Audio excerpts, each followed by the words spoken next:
할렐루야. 오늘도 하나님을 사모하며 예배의 자리에 나오신 모든 성도님들을 예수님의 이름으로 축복합니다. 이 시간 함께 말씀 읽도록 하겠습니다. 오늘 우리가 함께 읽을 말씀은 역대하 4장 1절부터 22절까지의 말씀입니다. 역대하 4장 1절부터 22절까지의 말씀인데요. 우리 봉독은 1절부터 6절 그리고 마지막에 있는 19절부터 22절까지 함께 봉독하도록 하겠습니다. 솔로몬이 또 노스로 제단을 만들었으니 길이가 20규빗이요 너비가 20규빗이요 높이가 10규빗이며 또 노스를 부어 바다를 만들었으니 지름이 10규빗이요 그 모양이 둥글며 그 높이는 5규빗이요 주위는 30규빗 길이에 줄을 두를만 하며 그 가장자리 아래에는 돌아가며 소 형상이 있는데 각 규빗에 소가 10마리씩 있어서 바다 주위에 둘렀으니 그 소는 바다를 부어 만들 때에 두 줄로 부어 만들었으며 그 바다를 노스에 황소 12마리가 바쳤으니 3마리는 북쪽을 향하였고 3마리는 서쪽을 향하였고 3마리는 남쪽을 향하였고 3마리는 동쪽을 향하였으며 바다를 그 위에 놓았고 소의 엉덩이는 다 안으로 향하였으며 바다의 두께는 한 손 너비만 하고 그 둘레는 잔 둘레와 같이 백합화의 모양으로 만들었으니 그 바다에는 3,000밧을 담겠으며 또 물두멍 10개를 만들어 5개는 오른쪽에 두고 5개는 왼쪽에 두어 씻게 하되 번제에 속한 물건을 거기서 씻게 하였으며 그 바다는 제사장들이 씻기 위한 것이더라. 우리 19절부터 22절 함께 읽겠습니다. 솔로몬이 또 하나님의 전에 모든 기구를 만들었으니 곧 금제단과 진설병 상들과 지성소 앞에서 규례대로 불을 켤 순금 등잔대와 그 등잔이며 또 순수한 금으로 만든 꽃과 등잔과 부젓가락이며 또 순금으로 만든 불집게와 주발과 숟가락과 불 옮기는 그릇이며 또 성전 문 곧 지성소의 문과 내전의 문을 금으로 입혔더라. 아멘. 말씀을 위해서 함께 기도하겠습니다. 사랑의 주님 감사합니다.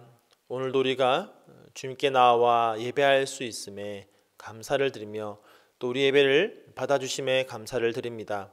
오늘 예배가 온전히 주님께만 연락될 수 있도록 우리의 마음을 다스려 주시고 우리의 마음이 오늘도 말씀으로 또한 기도로 새로워지는 시간 되게 하여 주시옵소서. 감사드리며 예수님의 이름으로 기도드립니다. 아멘. 오늘 말씀은 어제 우리가 함께 묵상하였던 3장 말씀에 이어서 솔로몬이 성전을 건축하는 이야기입니다. 특별히 오늘은 성전 앞들에 있는 도구들을 소개하고 있습니다. 4장 1절을 보면요, 제일 먼저 등장하는 이 도구가 뭐냐면 바로 번제단입니다. 자, 1절입니다. 솔로몬이 또 노스로 제단을 만들었으니, 자, 이 제단은요, 길이가 20규빗, 너비가 20규빗, 높이가 10규빗입니다. 상당히 큰 구조물입니다. 사실은 이집트를 떠나온 이스라엘 백성들이 광야에서 만들었던 그 제단과 굉장히 비슷한 그런 모습입니다. 이스라엘 백성들이 하나님께 드리는 모든 제물은 바로 이곳 제단에 불태워지게 됩니다. 근데 참 놀라운 사실은 이 열왕기에는 이 번제단을 언급하지 않습니다. 번제단이 열왕기에는 나오지 않고요, 이 역대하에 등장하게 됩니다. 근데 또 재밌는 사실은 이 역대기는 열왕기의 내용을 사실은 대폭 축약을 해서 기록을 하고 있습니다.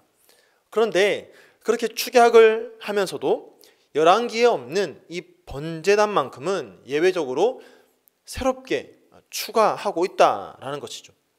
그만큼 이 역대기 저자의 입장에서는 이 번제단이 성전에서 굉장히 중요한 의미를 가지기 때문입니다.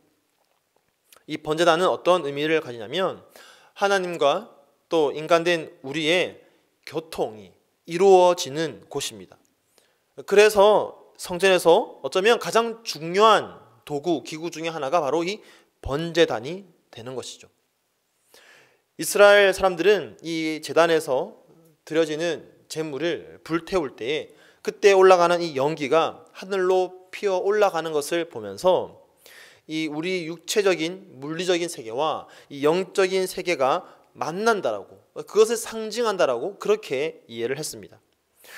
그렇기 때문에 아무리 성전이 화려하게 지어진다 할지라도 그 성전에 이 번제단이 없으면 사실은 그 성전은 아무런 쓸모가 없는 겁니다. 아무리 화려하게 지어져도 하나님과 우리가 교통하는 이 번제단이 없다면 그것은 그저 화려한 전시물에 불과하다라는 것이죠. 그래서 이 역대기의 저자는 성전의 어떤 화려함보다는 그 성전이 지금 어떤 기능을 하고 있는지 거기에 더 관심을 가지고 있는 겁니다. 그래서 지금 역대기 저자는 이 번제단을 언급하고 있는 것이죠. 이스라엘 예배에서 가장 중요한 것은 다름이 아니라 하나님과 사람된 우리가 서로 교통하는 것입니다. 이것은 오늘날 우리의 예배도 마찬가지입니다. 여러분, 우리가 드리는 예배에서 가장 중요한 것은 무엇입니까? 그것은 바로 예배를 드리는 우리와 예배를 받으시는 하나님 사이에 교통이 이루어지는 것입니다. 쉽게 말해서 예배를 드리는 우리와 예배를 받으시는 하나님이 예배 가운데 만나야 한다라는 것이죠. 만약에 예배를 드리면서도 하나님을 만나지 못한다면 그 예배는 아무리 화려하게 드린다 할지라도 아무런 의미가 없는 것입니다. 우리가 예배당에서 드리는 예배도 마찬가지입니다. 아무리 우리가 화려한 예배를 드린다 할지라도 이 예배를 통하여서 하나님과 우리 사이에 교통이 이루어지지 않는다면, 만남이 이루어지지 않는다면 그것은 그저 화려한 쇼에 불과하다라는 것입니다. 우리의 예배는 바로 하나님을 만나는 예배가 되어야 합니다. 우리 각자가 각 처소에서 드리는 예배도 마찬가지입니다. 우리의 일상의 삶에서 드리는 예배도 마찬가지입니다. 그 모든 예배에서 가장 중요한 것은 무엇이냐? 바로 하나님을 만나고 하나님과 우리가 서로 교통하는 것입니다. 여러분, 이를 위해서는 어떻게 해야 합니까? 이 번제단에 제물을 올려놓고 불을 태워 그 제물을 올리듯이 우리 자신을 하나님 앞에 제물로 올려드리고 아름다운 향기로 태워 올리듯이 우리를 산 제물로 하나님께 드려야 하는 것입니다. 자, 그래서 로마서 12장 1절은 우리에게 이렇게 말씀합니다. 그러므로 형제들아, 내가 하나님의 모든 자비하심으로 너희를 권하노니 너희 몸을 하나님이 기뻐하시는 거룩한 산 제물로 드리라. 이는 너희가 드릴 영적 예배니라. 우리가 드리는 예배는 하나님 앞에 우리의 몸을 거룩한 산 제물로 드리는 예배가 되어야 됩니다. 자, 그러려면 어떻게 해야 되느냐? 우리 자신을 거룩한 산 제물로 올려 드리기 위해서는 어떻게 해야 되느냐? 자, 그다음 로마서 12장 2절은 이렇게 말합니다. 너희는 이 세대를 본받지 말고 오직 마음을 새롭게 함으로 변화를 받아 하나님의 선하시고 기뻐하시고 온전하신 뜻이 무엇인지 분별하도록 하라. 자, 우선은요, 이 세대를 본받지 말고 마음을 새롭게 하라고 우리에게 말합니다. 자, 이것이 바로 이제 4장 2절부터 5절 그리고 6절에 나오는 이 성전 기구와 아주 긴밀한 연결을 가지고 있는 것이죠. 자, 오늘 본문 역대하 4장 2절부터 5절에 보면요, 이 놋을 부어 바다를 만들었다라고 합니다. 이것은 이제 바다 모양의 물통을 말하는 것이죠.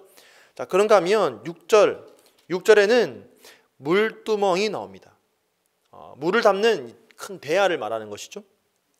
여러분, 여기서 이 놋바다 그리고 물두멍에 담겨있는 이 물은 어디에 쓰이는 물이냐면 예배를 드리는, 제사를 드리는 자들의 몸을 정결케 하는, 성결케 하는 물입니다.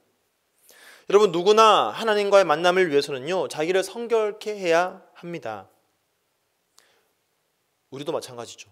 우리가 하나님 앞에서 거룩한 산제물로 올려드리기 위해서는 우리 자신을 성결케 해야 합니다.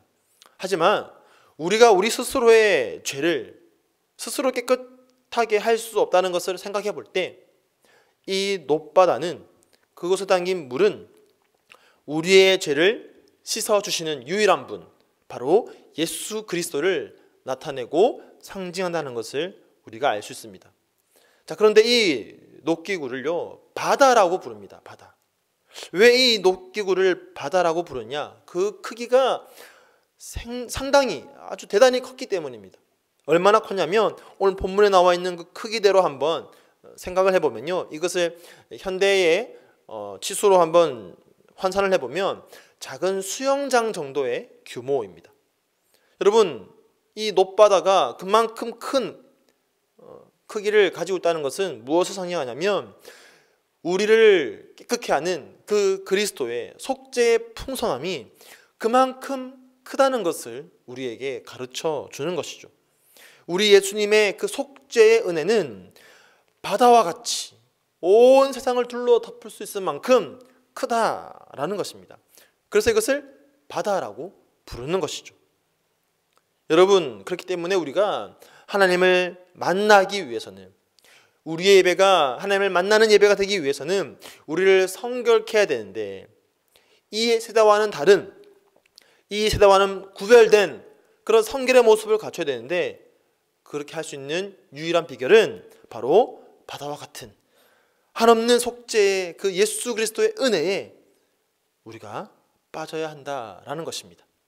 매일 우리가 예수 그리스도를 의지함으로 그 속죄의 은혜의 풍성이 잠길 때만 우리가 거룩한 산제물로 주님께 올려질 수가 있는 것이죠. 자, 그런가 하면 아까 로마서 12장 2절은 계속 이어서 이렇게 말합니다.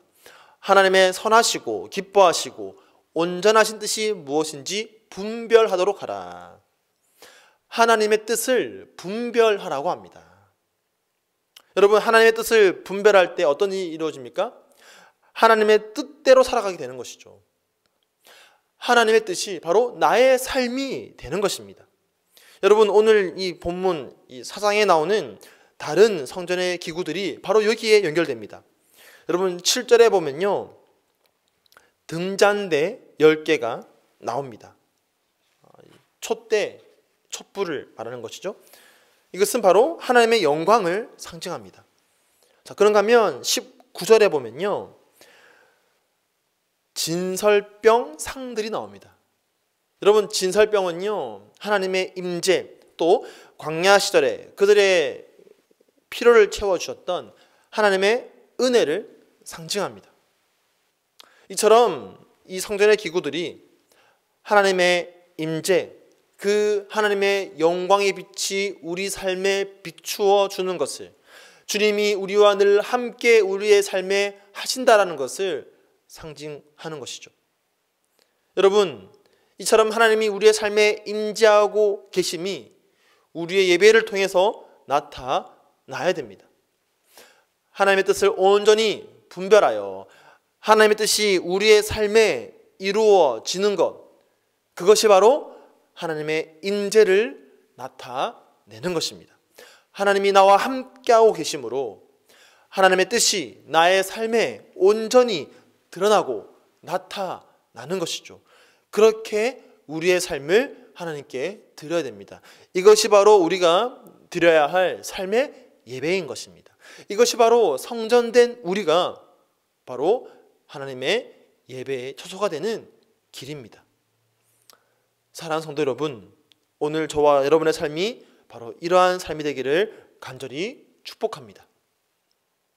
저와 여러분의 삶이 주님과 만나는 예배의 삶이 되어야 됩니다. 매일매일 예수 그리스도를 의지함으로 우리를 속죄해 주시는 그 한없는 은혜를 의지하고 그 은혜에 잠겨 우리가 거룩하게 될 뿐만 아니라 하나님의 뜻을 날마다 분별하여 그 뜻이 우리의 삶에 이루어짐으로 하나님이 나와 함께하고 계심을, 하나님이 지금 내 삶에 임재하고 계심을 나타내는 것, 그것이 바로 우리가 행해야 할 예배이며 동시에 우리가 나타내야 할 삶의 예배인 것입니다. 저와 여러분의 오늘의 삶이 바로 이와 같은 예배의 삶이 되기를 간절히 축복하며 우리의 삶의 전체가 바로 이와 같은 예배가 될 수 있기를 예수님의 이름으로 간절히 축원드립니다. 이 시간 말씀을 기억하면서 함께 기도하겠습니다. 오늘 나의 삶이 주님 앞에 온전히 올려지는 예배가 되게 하여 주시옵소서. 이를 위하여 오늘도 내가 예수 그리스도의 보혈을 의지합니다. 나를 정결케 하여 주시옵소서. 오늘도 나와 함께 하시는, 내 삶에 임재하시는 그 하나님의 뜻이 나의 삶을 통하여서 온전히 나타나고 드러나게 하여 주시옵소서. 함께 기도하시고요. 오늘은 수요일입니다. 우리가 함께 합력하고 또 후원하는 선교사님들을 위해서 이 시간 마음을 다해서 합심으로 함께 기도하며 나가겠습니다. 함께 기도하겠습니다.